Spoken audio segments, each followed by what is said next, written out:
Salaamu Allaahi calaykum waraxmatullaahi tacaala wabarakaatu idil ahaantiina kusoo dhawaada janalkeena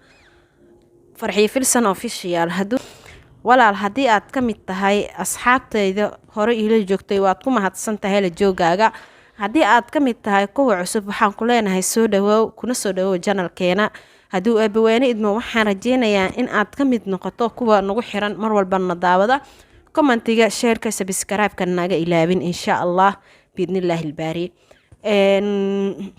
maanta waxaan idin wadaa barnaamij kale qurux badan isla socod wanaagsan Allah subxaanahu wa tacaala wuxuu leeyahay waxaan ku dhaartay maalmaha 10ka ah walaal haddii aad u dabaaldegaysay maalmaha xorriyad haddii aad u dabaaldegaysay maalmaha jaceylka maalmooyinku way badan yihiin haddii aad u dabaaldegaysay haddaba tani isku diyaari insha Allah Allah subxaanahu wa tacaala 10kan maalmood waxay ka mid yihiin 10ka maalmood oo ku dhaartay wuxuuna leeyahay Allah subxaanahu wa tacaala wal fajri wa layaalil cashri nabigeena sallallahu alayhi wa sallam nabadgelyo naxariis ku insha Allah ayaa wuxuu yiri ma jiro maalmo uu ka jecel yahay Allah subxaanahu wa tacaala 10kan maalmood ee ugu horeeya bisha Dulxaj haddaba daawade dhageyste haddii aad ka mid tahay asxaabteena yay ku moodin 10kan maalmood ee soo socota ka faa'iideysi wanaagsan faa'iidooyinka 10kan maalmood Allah subxaanahu wa tacaala oo bisha Dulxaj nabigeena sallallahu alayhi wa sallam oo inoo sheegay waxaa ka mid ah 10kan maalmood acmaasha la sameeyo oo Allah subxaanahu wa tacaala haddii aad sameysid oo acmaashaada ka aqbali doono insha Allah biidnillaahi ilbaari haddaba 10ka maalmood waxaa ka mid ah maalinta koowaad ee bisha Dulxaj Allah subxaanahu wa tacaala waa maalinta uu dambi u dhaafay nabi aadan calayhi salaatu wassalaam haddaa aad soontana Allah subxaanahu wa tacaala wuxuu kuu dhaafi doonaa dembiyadaada maalinta labaad ee bisha Dulxaj waa maalintii la aqbalay ducada nabi Yunus calayhi salaatu wassalaam ee laga soo bixiyay caloosha malaayga Allah subxaanahu wa tacaala qofkii sooma maalintaasi wuxuu leeyahay waxa ay la mid tahay qof hal sano Allah subxaanahu wa tacaala caabuday ilbiriqsina aan ku caasinin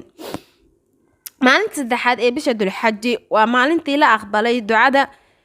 nabi Sakariya calayhi salaatu wassalaam qofkii soomana Allah subxaanahu wa tacaala wuxuu ka aqbali doonaa ducadiisa haddaba duceyso ee Allah soo haday culays ku saaran yahay maalintaas soom duceysana Allah subxaanahu wa tacaala wuxuu ku aqbali doonaa ducadaada insha Allah hadduu culays jiro maalinta afaraad ee maalinta bisha Dulxaj waa maalintii la dhalay nabi Ciise calayhi salaatu wassalaam qofkii sooma Ilaahay wuxuu ka dheereeyaa quusitaan iyo faqri maalinta shanaad ee bisha Dulxaj waa maalintii la dhalay nabi Muuse calayhi salaatu wassalaam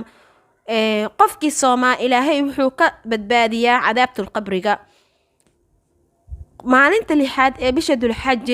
waa maalintii uu Allah nabigeena Muhammad sallallahu alayhi wa sallam u furay albaabka khayrka qofkii soomana wuxuu Allah u furayaa albaabka naxariista insha Allah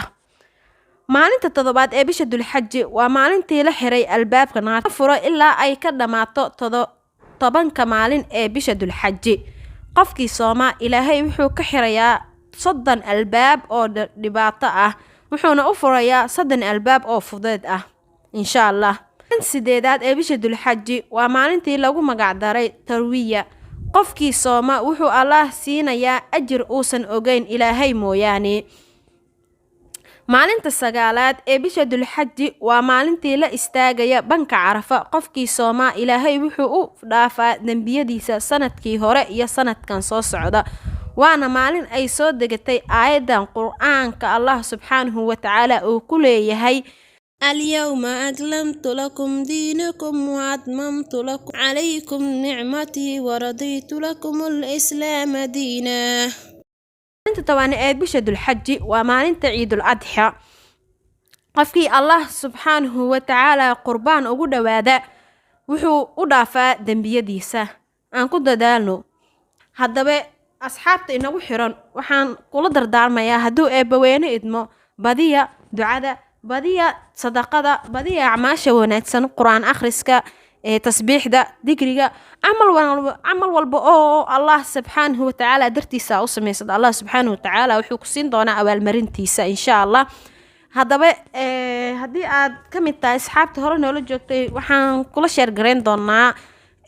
wax walba oo kuu wanaagsan adduunkaaga iyo aakhiradaadaba insha allah. ha inaga hilmaamin sheerta, commentiga, subscribe-kaba intaba waxay inoo yihiin dhiirigelin insha allah. salaamu calaykum. waa inoo mar kale iyo xiise leh. labadan bir waa idinka mashquulay, iga raali noqda asxaabteeda aan jecelahay.